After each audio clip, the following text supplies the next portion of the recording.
Good afternoon, everyone. Thank you. My name is Pedro Parraguez. I work as a postdoc in DTU Management Engineering in the Engineering Systems Division. And I want to take you today in a journey that goes from counting to connecting. And in particular, in a journey that helps us trying to describe, study, analyze, but also support the design of engineering systems.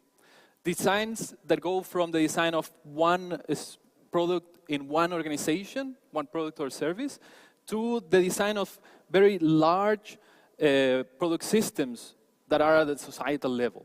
So let's go with it.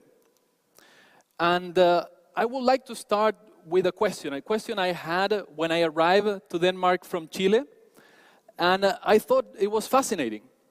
How come Denmark has Novozymes? How did it create this $140 billion US giant in pharmaceuticals? How did it beat the US, Germany, France in an extremely competitive market? How was that possible? And it just fascinated me because if you ask me in Chile how we got to do wines and mining, that's easy. It doesn't require a PhD. But if you ask me this, it's not that simple. And the answer can be quite illuminating because if we discover how to do these sort of things more systematically, we can get much further in terms of designing amazing things.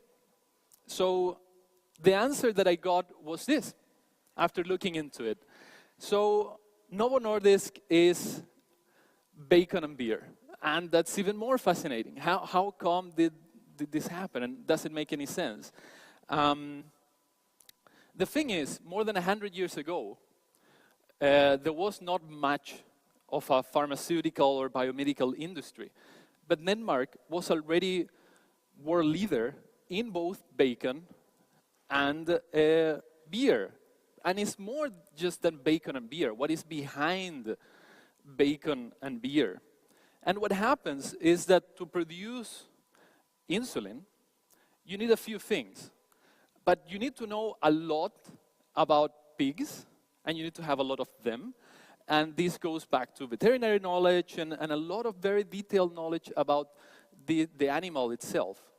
So you had that. You were pioneers in this space already. So you had a head start because with the pancreas of pigs and cows until the 80s, we were creating insulin for humans. So that's head start there. Then you were also world leaders in purifying and fermenting beer. And yeast is one of the foundational cornerstones of biotech, right? So you knew a lot about technical production of beer that has a lot of things that eventually take us to the point where we can be positioned in a space that is very defensible and that gets us to create a company like Novo Nordisk, right? So it was not just one illuminated individual or a small team. It was about capabilities. A lot of capabilities that were there and that were there here in Denmark and not in many other countries. So that was a bit of a designed and evolved situation. And there are more of these situations. And now, kind of going into the future, a different challenge, but that might be able to be tackled with a similar approach. I will use this as an example during this presentation, but in reality, we look in our division at all sort of problems of designing from the very small to the very large. And in this case, it's about biofuels. How do we create sustainable biofuels to, for example, use in jets, in aviation? And this is an extremely complicated problem. Because it needs to be faster, otherwise we don't really get to do any contribution to climate change. It needs to be way faster than the current predictions. It needs to be cheaper, otherwise we will not change the fuel that we're using for this more sustainable fuel. But also it needs to be truly more sustainable. We cannot just use corn kernels and consume land mass that is very useful for other purposes like food into this. So we need this almost impossible triad to happen, how we make this thing happen. So trying to get inspiration from this original question about how we got to Novo Nordisk, the idea is to look first at the opportunities that we have. So we have a unique clean tech ecosystem and research ecosystem as well that can produce very interesting things, that has already produced a lot of these things. So we have a rich ecosystem there, not only in Denmark, but also with our neighbors in Scandinavia, right? And we have technological and social capital there to tackle climate change. So one key might be to use what we already have to do more with it. And what we already have is a lot. What we already have includes several thousands of patents, this is worldwide data, several thousand scientific publications, so much money invested in EU projects, several organizations devoted to biofuels in Denmark alone, and if you scale this to the Nordic countries, even more. So the challenge is not that we don't have different Lego pieces to build amazing stuff, it's that we need to understand which piece is the key component in this new solution. We need to be more systematic at that.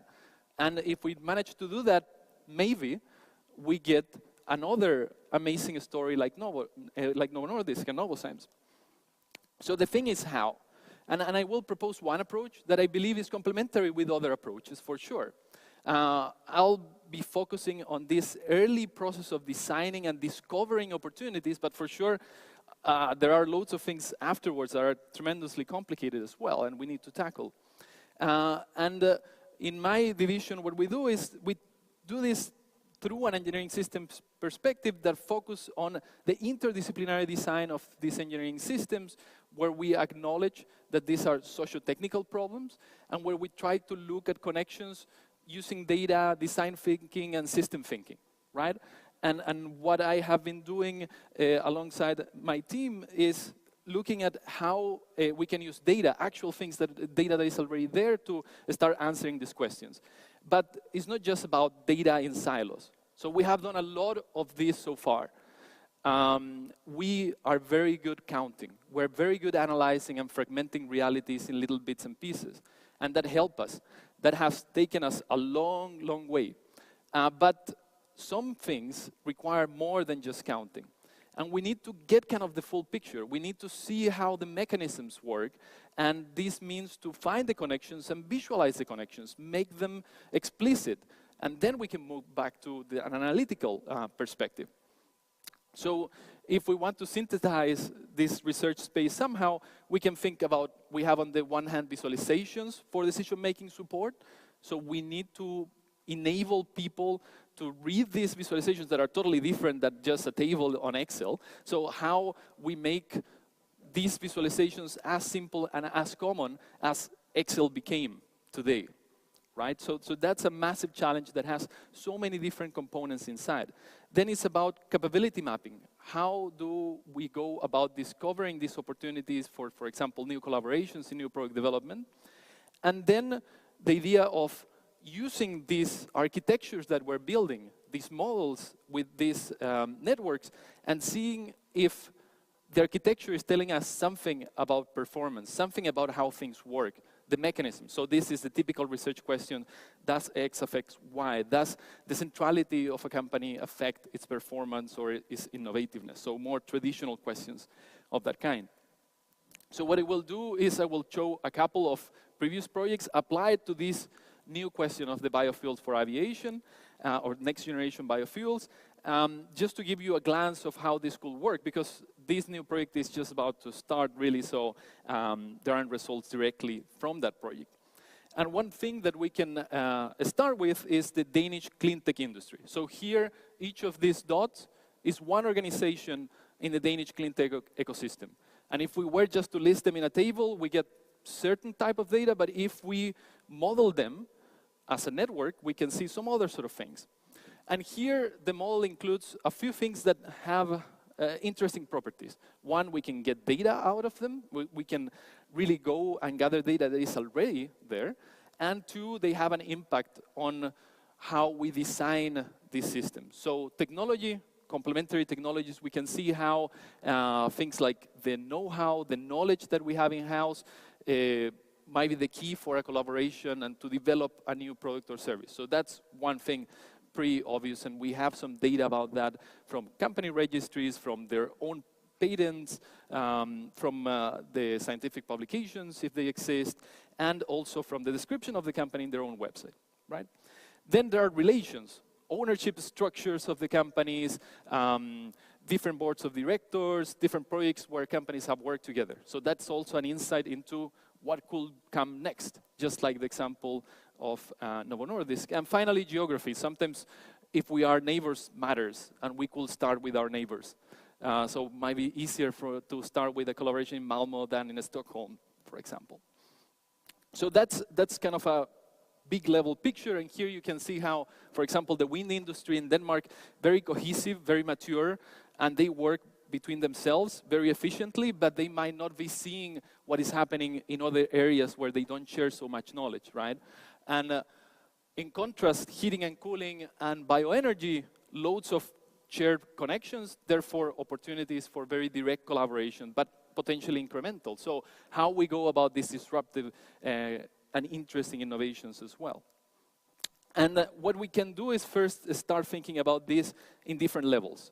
So we have this industry, and we go from the whole industry to a sector overview. And that's the first layer where we can start getting people into these visualizations and making their own questions and answering their own questions directly. Then we have this idea of, well, once I know that I want to connect company X with company Y, what are the paths that connect them? So we can also help in that regard with the molds that we're building.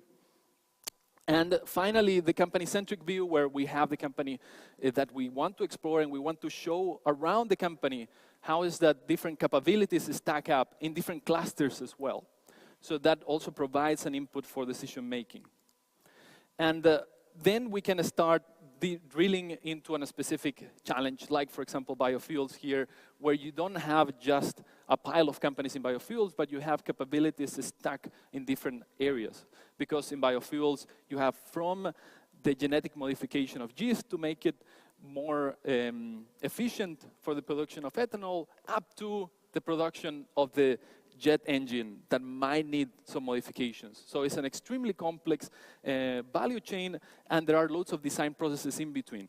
So how do you go about that? And if you have a project between a company like Terranol that has deep expertise, but is a small company in the area of using yeast to produce ethanol, how you connect them with something like Dong Energy?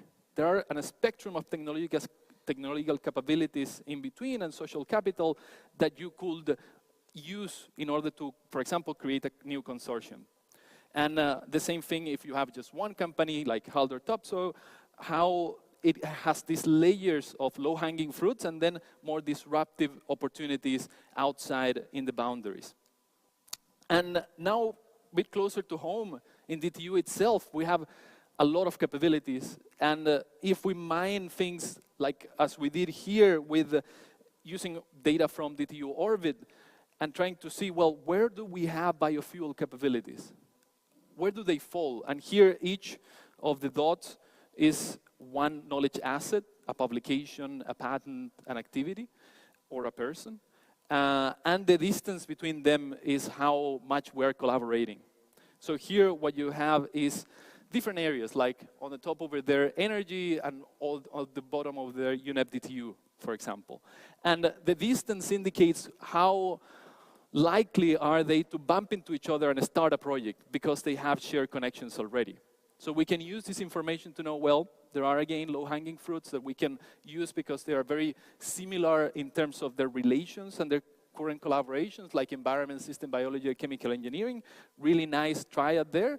But there are some other areas where we can start creating more connections and using what we have, like the connection between QSA and UNEP DTU and biofuels. And this is all data-driven. It doesn't have an inherent bias from my own side. It might have a bias on the side of the data. And in terms of the road ahead, so we are starting this project called AMICA, which is Advanced Mapping of Industrial Capabilities for Climate, well, in this case, climate adaptation and mitigation.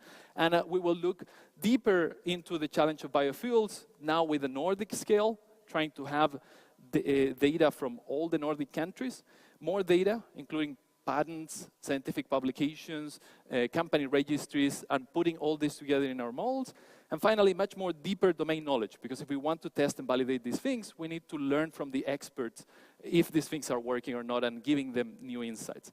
So it's a unique opportunity for us to contribute to this very challenging problem with a unique design perspective. And hopefully with this, we will be able to help to be much faster, cheaper, and sustainable design of engineering systems. Thank you.